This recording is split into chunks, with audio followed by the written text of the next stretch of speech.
Hi, and welcome. It's now cinema recap time. Watch out and take care. The film begins with a painting depicting a strange, frightening ceremony in progress. Next, we see scenes of dark, snow-covered woodlands with the sound of ancient folk singing in the background. Danny Arder, a university student, phones her parents but is directed to voicemail. She expresses worry about her bipolar sister Terry, who recently left her a mysterious message. Danny then contacts her boyfriend Christian Hughes, who is with his friends Josh, Mark, and Pell. Christian assures Danny that this is simply another Terry episode, but he adds that Danny only adds fuel to Terry's fire. She receives a call from an unknown number after he hangs up. Josh and Mark believe Christian should immediately stop the relationship with Danny because it's evident he's wanted out for a long time, and Pell advises they meet a lot of other women on their planned trip to Sweden. Danny calls Christian a second time, crying uncontrollably. The scene then shifts to authorities entering Danny's parents' home, where Terry has contaminated the house with carbon monoxide, killing her parents before putting the tube into her mouth and taping it there. Christian visits Danny at her flat to console her. Danny tries to suppress her sorrow months later. She spends time with Christian and his friends and finds out about their visit to a midsummer celebration in the village of Harga, where Pell grew up during their time together. Every 90 years, there is a celebration that lasts roughly 9 days. Because he plans to write about the event for his anthropology dissertation, Josh is particularly curious. Although Danny accepts Christian's invitation to be nice, Christian believes that she won't go since she is still in shock from the murder-suicide. Danny is more unhappy, though, that Christian just recently told her about the vacation, even though they are scheduled to travel for it in 2 weeks. Christian and Danny visit their buddies to hang out together. Pell converses with Danny about the midsummer celebration and their custom of selecting a May Queen at the conclusion of the festivities. As he leaves the room, Danny is also comforted by Pell, who mentions that his parents had died, but just the mention of it causes her to break down in tears and sends her to the toilet. Danny travels with Christian and his pals. They travel to the Harga and meet Pell's brother and Gemmer as well as Simon and Connie, a couple from England. The gang consumes magic mushrooms, but Gemmer suggests a special tea for Danny since it tastes better. When Pell claims that the group is like his family, she agrees to it and at first seems to be enjoying the trip. Danny goes for a walk after hearing the news. When she comes across another high gathering of people, she starts to feel bad and becomes paranoid when they start laughing at her. Danny hides herself in a shed, but she is horrified to see what she thinks is Terry standing behind her. She then flees into the woods, where she passes out as the trees seem to change around her. Terry and their parents appear in her fleeting dreams. Christian and Danny both awaken 6 hours later. To meet the rest of the Harga community, they return to the village with their buddies. Josh asks questions about the different cultural facets of the event and the locals, but he doesn't get a clear response when he asks about an enigmatic golden tent in the distance. Christian sits in a circle and a female named Maja expresses interest in him by fun kicking him.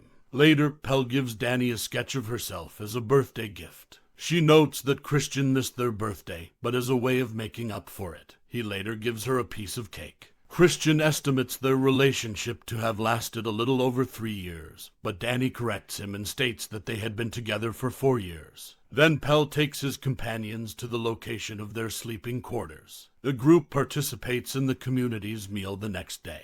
The community gathers around 2 of the village's oldest residents, Ilva and the laborer, as they practice breathing techniques before leading the way to a cliff's edge. As they proceed along the edge, the elders cut their hands. The newcomers watch in terror as Ilva falls off the cliff and crashes face first on a boulder, exposing her hideous skull to their eyes. The laborer too jumps off, but he breaks only his leg.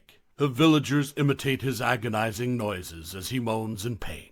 He then gets his skull bashed with a sledgehammer by 3 of the townspeople. While Danny returns to her room, Simon and Connie express their utter dismay. The 2 seniors reached what they believed to be the end of their life cycles, and Siv, an elderly peasant lady, explains to the group that prolonging it further would have been harmful. Siv goes on to explain that this is a natural part of their ceremony. Hel believes that Danny's sadness is more closely related to her recent tragedy than it is to what she just saw, so she tries to soothe her. Danny rejects his attempts to comfort her because she believes Christian could enter the room at any moment. Then, based on how Christian behaves around Danny, Pell wonders how much he actually means to her. Later, Danny experiences a nightmare in which she is left behind while Christian and his buddies depart. She watches them go as they drive off in the middle of the night and is tormented by visions of her deceased family members and the two seniors' bodies. Simon and Connie had intended to leave after what they had seen, but when Connie was prepared to leave, she was informed that Simon had left with another villager for the train that would take them home. Simon leaving without Connie infuriates Connie, who then sets off on her own.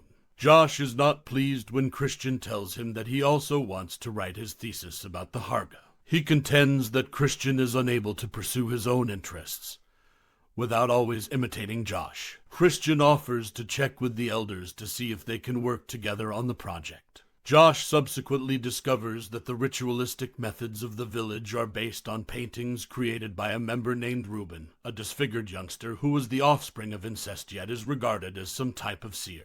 Josh requests permission to photograph Reuben's sketches, but he is denied. The bodies of the elders are buried in the village center. Mark pisses on their ashes, which are scattered across an ancestral tree. Ulf chastises him and sobs as a result of his actions. The significance of the tree is subsequently explained to Mark, but he has a callous attitude toward it. Christian and Josh are advised that they are permitted to work on their thesis, as long as they do not reveal the true names or locations of the Harga. They both agree. Christian also inquires about the village's mating practices, specifically whether incest is common there, and is told that incest isn't strictly frowned upon, but that strangers are normally brought in to breed with the natives. A feast is then thrown, during which Mark finds Ulf staring him down with daggers. Danny also learns that one of the villagers drove Connie to the station.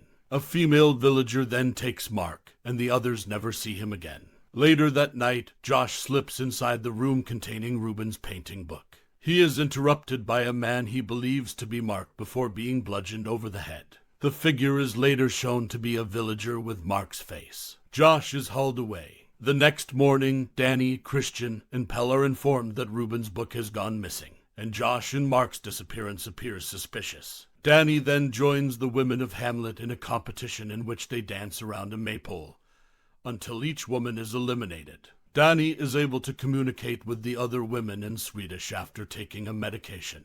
Danny is the last one standing, and she is elected May Queen. At the same time, Christian is served a drink that causes him to trip. He is enticed and taken to take Maja's virginity. He has sex with her while the other elder females stand naked around them and mimic Maja's moaning. Danny had a nervous breakdown after seeing Christian having sex with Maja through a hole in the door after being named May Queen. She begins to cry, and the other women join her, sympathetically and loudly wailing with her. After the climax, a mortified Christian runs out to rescue Danny, but instead finds Josh's leg buried in the mud and Simon's mangled corpse being used as a blood eagle. He is discovered and knocked out moments later when a villager blasts powder in his face. The end of the ceremony approaches, and the elders bring the drugged Christian and a peasant named Torbjorn before Danny, who is meant to choose a sacrifice. According to custom, 9 persons will be sacrificed. This group consists of 2 elders, 4 outsiders, 2 live volunteers, and 1 selected by Danny. After everything she has been through, she chooses Christian. The men of the village disembowel a fully grown bear in order to place Christian inside the creature's corpse. They transport him, Ingemmer, and the bodies of Simon, Connie, Josh, and Mark to the golden teepee, which is then set ablaze. Christian succumbs to his fate, unable to move or talk, and can only wheeze in anguish, while Ulf cries in terror and Ingemmer observes. The locals imitate the screams, while Danny pretends to collapse from what is happening. However, as she continues to watch the teepee burn and hears the people's collective crying, a sick smile forms on her face.